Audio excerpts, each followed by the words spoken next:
Good morning বন্ধুরা, তোমরা সবাই কেমন আছো? আশা করি প্রত্যেকে খুব ভালো আছো। আমরাও ভালো আছি। তো দেখো, আজকে সকালে আমার ডিউটি শুরু হয়ে গেছে। এই দেখো, আমি এখন বিছানাটা সুন্দর করে গুছিয়ে নিচ্ছি। আর এই ব্ল্যাঙ্কেটটা দেখছো না, এই ব্ল্যাঙ্কেটটা আমার বাবা আমাকে দুবাই থেকে এনে দিয়েছিল। আমার বাবা যখন দুবাই থাকতো তখন দুবাই থেকে এনে দিয়েছিল। আর এই বেড কভারটা আমি একটা অনলাইন থেকে নিয়েছিলাম, খুবই পছন্দ হয়েছিল। তো পার্সেলটা চলে এসেছিল বলে আমি এই বেড কভারটা পেতেছি কালকেই।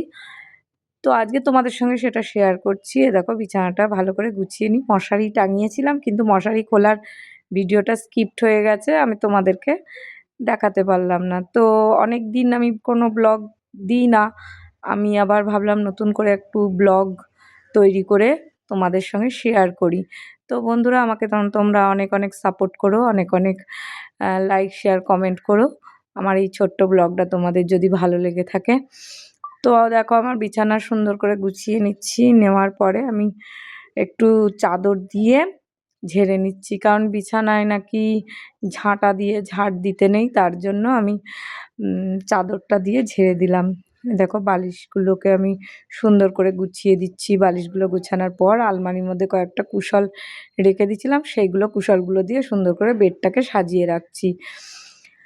তো আমি অনেক দিনই যে ভিডিও তোমাদেরকে দিতে পারিনি, আমার ফোনটারও ডিস্টার্ব ছিল। আমার নতুন আবার ফোন নিলাম। ক্যামেরা কোয়ালিটি ভালো না হলে তো আর ভিডিও করে শান্তি পাওয়া যায় না, তার জন্য আমি আবার নতুন একটা ফোন নিয়েছি আর তোমাদের সঙ্গে ব্লগটা আবার স্টার্ট করছি। তারপরে জানো তো, বেশি ভিউজ টিউজ হতো না, তার জন্য আমার এনার্জিটাও চলে গেছিলো ব্লগ তৈরি করার। তো আমি এদিকে চলে এলাম ডাইনিং রুমে। ডাইনিং টেবিলের যে চেয়ারগুলো রয়েছে, সেই কভারগুলো একদম উল্টোপাল্টা করে বাচ্চারা রেখে দিয়েছিল, তাই আমি সেগুলো টেনে টেনে আবার সুন্দর করে পরিয়ে রাখলাম। আর এইবার আমি যাব, এই ডাইনিং রুম থেকে যাব ঝাড় দিতে। পুরো ঘরটাকে আমি সুন্দর করে ঝাড় দেবো। টেবিলটাকে একটু সাজিয়ে রাখলাম। রাত্রেবেলা তাড়াতাড়ি খেয়ে ঠান্ডার মধ্যে কখন ঘরে যাব, তাই সেই অবস্থায় আর কি চলে আসি, তখন আর ঠিকঠাক হয় না। তো সকালবেলা আমি এখন বাসি ঘর ওই ডাইনিং রুম থেকে শুরু করেছি ঝাড় দেওয়া। তো তোমাদের সঙ্গে আমি এই আমার বড় যে কমন রুমটা রয়েছে, সেই রুমটার ঝাড়টাই তোমাদের সঙ্গে আমি শেয়ার করছি, কারণ ওইখানটা একটু ক্যামেরাটা রাখারও প্রবলেম হচ্ছিল। তো আমি ঝাড়টার দিয়ে নিয়ে তারপরে আমি আগে ঘরের কাজগুলো কমপ্লিট করে নিই। বাসি ঘরের যে কাজগুলো রয়েছে সেইগুলো আমি কমপ্লিট করে নেওয়ার পরে বাইরে উঠান ধুতে যাই, সিঁড়ি টিড়ি ধুতে যাই, কারণ বাইরের কাজ আগে করাটা ঠিক না, কারণ ঠাকুর ঘরটারও আমাকে ঝাড় দিতে হয়। আর তার জন্যই আমি আর কি আগে ঘরের কাজগুলো কমপ্লিট করে নিয়ে তারপরে আমি বাইরে কাজ করতে যাই। তো দেখো, একটা কাগজ দেখি লেখা রয়েছে আমার মেয়ের একটা হিন্দি কবিতা, সেইটা লেখা রয়েছে বলে আমি ওটার দরকার নেই, তার জন্য আমি ঝাড় দিয়ে ফেলে দিলাম। ঝাড় দেওয়ার সময় অনেক কিছু আমি দেখে নিই যে এর মধ্যে কী আছে না আছে। তো দেখো, আমার সিঁড়িটা আমি আগে প্রথমে ঝাড় দিয়ে নিচ্ছি। উঠান, আমার সামনে যে উঠানটা রয়েছে ওইটা আমি পরিষ্কার পরিচ্ছন্ন রাখি, আর আমার জায়েদের উঠানরা যারা পরিষ্কার করে রাখে। তো আমার সাইডে যে উঠোনটুকুনি আছে আমি সেটুকুনি ঝাড় দিয়ে পরিষ্কার করে রাখি। আর এই দেখো, আমার গাছের খুব শখ, তো তাই সুন্দর করে আমি গাছ দিয়ে আমার উঠানটাকে সাজিয়ে রেখেছি। আর এই সিঁড়িটা আগে তোমরা ব্লগে দেখেছো হয়তো, কমপ্লিট হয়নি। আমার সিঁড়িটা এখন সুন্দর পাথর দিয়ে কমপ্লিট করা হয়ে গেছে। তো এই দেখো, আমি ধুয়ে দিচ্ছি। ধুয়ে দিয়ে পাথরের সিঁড়ি তো, এটাকে আবার মুছে দিতে হয়, নাহলে জল থাকলে না একটা কেমন যেন খড়খড়া টাইপের হয়ে যায়। মিস্ত্রিরা বলেছে জল দিয়ে ধোয়ার পরে ভালো করে মুছে রেখে দেবেন। তার জন্য আমি একটা ন্যাকড়া দিয়ে জল ঢেলে দিই। আর কাদা কাদা থাকে তো, সাদা পাথরের যে মানে কাদার স্পটটা ভালো বোঝা যায় তাড়াতাড়ি, তার জন্য আমি ভালো করে মুছে নিই। মুছে নেওয়ার পরে অনেক জল জল হয়ে থাকে তো তাড়াতাড়ি শুকাবে না। আবার নিচের থেকে ওই আমার উঠোনটা তো একটু উঁচু, কাদা কাদা উঠে যায় চপ্পলের নিচেই, ওই জন্য আবার একটু ঝাড় দিয়ে দিলাম তাড়াতাড়ি শুকিয়ে যাওয়ার জন্য। আর এই দেখো, আমি পাইপ দিয়ে তুলসী মঞ্চ ধুই, জানো তো। আর আমার তুলসী মঞ্চ টঞ্চ ধোয়া হয়ে গেছে, আমি চলে এসেছি, এখন ব্রাশ করে নিচ্ছি। ব্রাশ করে বাসি জামা কাপড় চেঞ্জ করব। বাসি জামা কাপড় চেঞ্জ করার পরে তোমাদের সামনে তো বন্ধুরা, আমার বাসি সমস্ত কাজ কমপ্লিট হয়ে গেছে। এখন আমি চলে এসেছি ঠাকুর ঘরে। আর ঠাকুর ঘরে আমার গোপাল এখন ঘুমাচ্ছে। আস্তে আস্তে গোপালকে ঘুম থেকে তুলি, তোমাদের সঙ্গে সব কিছু শেয়ার করছি। তোমরা আমার সঙ্গে থেকো, দেখতে থেকো। তো বন্ধুরা দেখো, গোপালের সামনেটা একটু জল ছিটিয়ে আমি মুছে নিচ্ছি। মুছে নেওয়ার পরে আমি গোপালকে ঘুম থেকে তুলবো। আর জানো তো, গোপালকে সকালবেলা ঘুম থেকে তুলতে হয়, দুপুরবেলা ভোগ নিবেদন করতে হয়, আবার সন্ধ্যা দেওয়ার পরে গোপালকে ভোগ নিবেদন করতে হয়। এই যে পিঁড়িটা দেখছো, এটা ভোগ দেওয়ার জন্যই। পিঁড়িটা আমি একটা মেলার থেকে কিনেছিলাম, আর পিঁড়িটা পালিশ করার মতন ছিল, কিন্তু আমি সেটার উপরে আবার আমার ওয়ালপেপার বেঁচেছিল টুকরো টুকরো একটু, সেই ওয়ালপেপার দিয়ে সুন্দর করে ফুল ফুল দু রকমের ওয়ালপেপার লাগানো আছে। ঝুনঝুনি বাজিয়ে গোপালকে তুলে দিলাম। আর গোপালের তো সকালবেলা ঘুম থেকে উঠে, বাচ্চাদের তো ঠান্ডা লাগে, একটু আদর টাদর করলাম, করার পরে নিজের চাদরের মধ্যে মুড়িয়ে রেখে দিলাম। তারপরে আমি গোপালকে ড্রেস পরাচ্ছি। গোপালের সকালবেলায় ঘুম থেকে ওঠানোর পর তাড়াতাড়ি ড্রেসটা পরানোর চেষ্টা করি, কারণ আমাদের যেমন ঘুম থেকে উঠে খুব ঠান্ডা লাগে, গোপালেরও তো ঠান্ডা লাগে। আমি গোপাল আজ নিয়েছি 3 বছরের কাছাকাছি হয়ে গেল। এই ফাল্গুন মাসে আসলে 3 বছর হবে। তো এই দেখো সোয়েটারটা, এবার আমি রাসের সময় বাপের বাড়ি গিয়েছিলাম, তখন আমার মা আমাকে এই গোপালের জন্য অনেক কিছু সরঞ্জাম কিনে দিয়েছিল। গোপালের বিছানা, গোপালের সাজগোজ, প্রত্যেকবার গেলে গোপালের এবার বালক ভোজন দিয়েছিলাম বাপের বাড়ি গিয়ে। অনেক ড্রেসপত্র পেয়েছে গোপাল। আর গোপালের এই সোয়েটারটা আমার মা এবার কিনে দিয়েছিল। গোপালের জানো তো, আগে একটা পঞ্চু ছিল, সেই পঞ্চুটা এবার আর পরায়নি।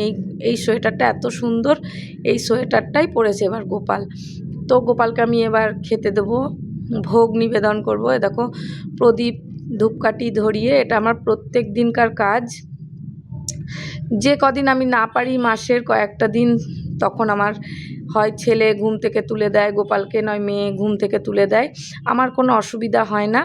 আর আমার গোপালকে আমার ছেলেমেয়েরাও খুব ভালোবাসে। কোনো কিছু ঘরে যখন আনে, গোপালের জন্য আগে রেখে দাও এরকম বলে। তো আমি গোপালকে এখন সকালবেলা বিস্কুট নকুলদানা দিয়েই ভোগ নিবেদন করছি। তো দেখো, আমার গোপালকে আরতি করে নিচ্ছি। ঘণ্টা বাজিয়ে, ঘণ্টাটা হাতের ওই পাশে রয়েছে বলে তোমরা দেখতে পাচ্ছ না। ঘণ্টা না বাজালে গোপালের কখনো ভোগ নিবেদন হয় না, ঘণ্টা অবশ্যই বাজাতে হবে গোপালকে। তো ধূপকাঠি আর প্রদীপ দিয়ে আমি আরতি করে নিলাম। আরতি করার পর প্রণাম করে নিলাম। প্রণাম করে টোরে গোপালকে এবার নিজের হাতে খাইয়ে দিতে হয়, কারণ গোপাল বাচ্চা মানুষ তো, গোপাল নিজের হাতে খেতে পারে না। তাই গোপালকে আমি নিজে নিজে হাত দিয়ে খাইয়ে দিই প্রত্যেক দিন 3 বেলায়। আর যখন আমার ছেলে মেয়ে খাওয়ায়, তখন ওরাও হাত দিয়ে নিজের হাতে গোপালকে খাইয়ে দেয়। তারপরে ওর যে একটা কাপড়ের টুকরো দিয়ে আমি ওকে মুখটা মুছিয়ে দিই ভিজিয়ে নিয়ে। পিঁড়িটাও তুলে দিই, দিয়ে প্রণাম করে আমার গোপালকে দেওয়া কমপ্লিট হয়ে গেল। এরপর আমি, তো বন্ধুরা, আমার হয়ে গেল গোপালকে ঘুম থেকে তোলা। এখন রান্নাঘরে চলে এসেছি। রান্নাঘরে এখন চা করব, আমি আর ছেলে চা খাবো। মেয়ে তো স্কুলে চলে গেছে, আর ওর বাবাও চলে গেছে ব্যবসায়। তো ব্যবসার কাজে দোকানে চলে গেছে। আর আমি এখন চা করব, আর আমার ছেলে আর আমি চা খাবো। তোমাদের সঙ্গে শেয়ার করছি, তোমরা আমার সঙ্গে থাকো, দেখতে থাকো। কোথায়? এ বাবা, এই ছেলে এখনো ঘুম থেকে ওঠেনি। দেখো বন্ধুরা, এখন এর বিছানাটা আমাকে গুছাতে হবে। ঘুম থেকে উঠে এখন চা খাবে, ফোন দেখছে। আয় চলে আয়, চলে আয়। তো বন্ধুরা, এখন চা খাচ্ছি। চা খেতে বসে গেছে। আমি গ্লাসেই চা খাই, কারণ গ্লাসে অনেকক্ষণ গরম থাকে চা, তাই আমার গ্লাসে চা খেতেই বেশি ভালো লাগে। আমি কাপে চা অতটা পছন্দ করি না, কোথাও গেলে টেলে সেটা ব্যাপারটা আলাদা, কিন্তু এটা গ্লাসে চা খেলে না অনেকক্ষণ গরম থাকে। আর এই দেখো টোস্ট বিস্কুট, ছেলেও আমার সঙ্গে খাচ্ছে। ও একটু ক্যামেরায় আসতে লজ্জা পাচ্ছে, তো বললো আমাকে নিও না ক্যামেরায়। তো আমরা চা খাই, তোমরা আমার সঙ্গে থাকো, দেখতে থাকো। তো বন্ধুরা, এখন যাচ্ছি ছাদে। আর আমার ছাদে অনেক গাছ আছে, তো সেই গাছগুলোতে একটু জল দেব। তো চলো তোমার, তো এই দেখো গাছগুলো,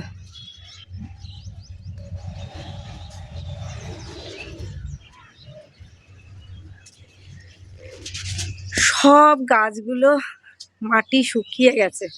আজকে আমাকে জল দিতেই হবে। তো তোমরা সঙ্গে থাকো।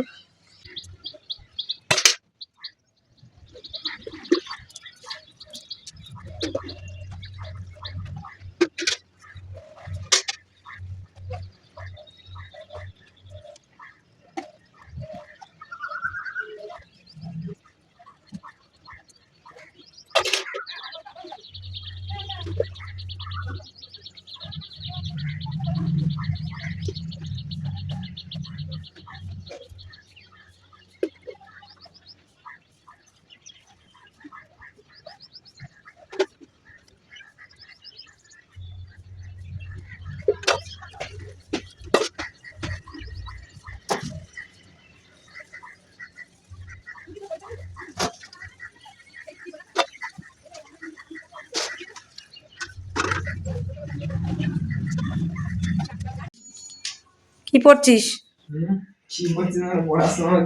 পরীক্ষা কিন্তু সামনে, ভালো করে পড়।